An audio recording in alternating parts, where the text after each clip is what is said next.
Patuloy naman po ang pagdagsa ng ating mga kababayan sa may bahagi ng himlayang Pilipino sa lungsod ng Quezon.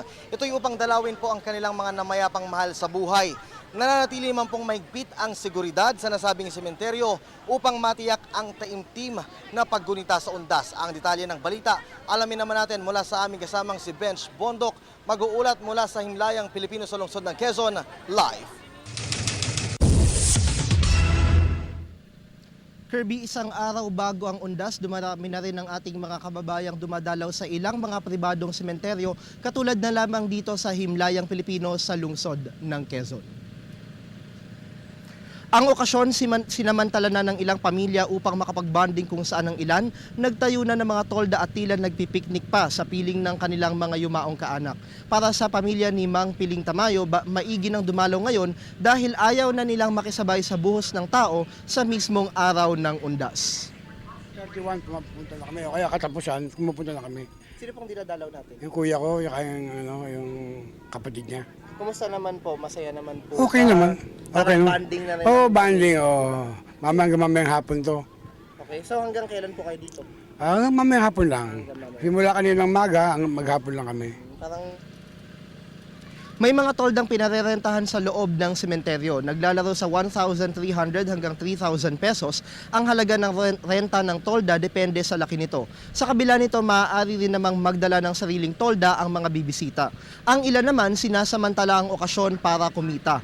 Sa halagang 50 hanggang 700 pesos, maaaring magpalinis at magpapintura ng nicho ang mga dumadalaw. Ang singil depende sa gagawing serbisyo. Kung walang baong pagkain, hindi na kailangang lumabas pa dahil maaari namang bumili sa ilang mga stall sa loob ng himlayan. Para sa mga chikiting, patok naman ang ilang mga laruan gaya ng mga lobo at mga maskara at headdress ngayong Halloween.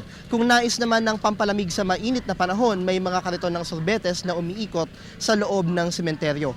Mahigpit na seguridad ang ipinatutupad sa loob ng sementeryo upang matiyak ang kaayusan sa okasyon. Sa bungad pa lang nakapwesto na ang mga help desk ng pulisya upang siguruhin ang kaligtasan ng mga bibisita sa kanilang mga yumaong mahal sa buhay.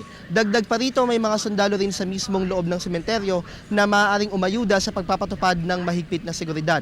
Para naman sa mga mangangailangan ng medical assistance, may nakadeploy ring mga medic at ambulansya. Hindi katulad sa ibang mga sementeryo, maluwag sa loob ng himlayang Pilipino kung saan mayroon pa namang paradahan para sa mga sasakyan. Kung wala namang dalang sasakyan, may mga tricycle na maaaring maghatid sa mga bibisita sa loob ng sementeryo. Inaasahang unti-unti na ring magsisikip sa loob nito nga himlayang Pilipino simula mamayang gabi dahil nga half day na lamang yung pasok sa ilang mga tanggapan ngayong araw at inaasahan din na magsisikip na nga itong sitwasyon dito sa himlayang Pilipino, lalo na bukas yan mismong araw ng undas. Dahil nga dyan ay inaasahan rin natin na pahirapan na rin yung magiging allotment ng parking space para sa mga dadalaw sa kanilang mga yumaong mahal sa buhay dito sa himlayang Pilipino. Kirby, paalala na lamang ulit ng pamunuan ng himlayang Pilipino sa ating mga kababayang dadalaw ay iwasan na yung pagdadala ng mga ipinagbabawal na bagay gaya ng mga bladed weapons at yung maaaring at katulad nga ng alak at baraha upang matiyak ang mataimtim na paggunita sa okasyon. At pabago-bago rin yung panahon dito, a bit earlier ay medyo umaambon dito pero ngayon naman ay umaaraw na. Kaya naman payo rin sa ating mga kababayan na magsigurado na rin at magdala na rin ng payong upang matiyak na magiging maaliwalas nga at magiging maayos din ang kanilang paggunita sa araw ng undas.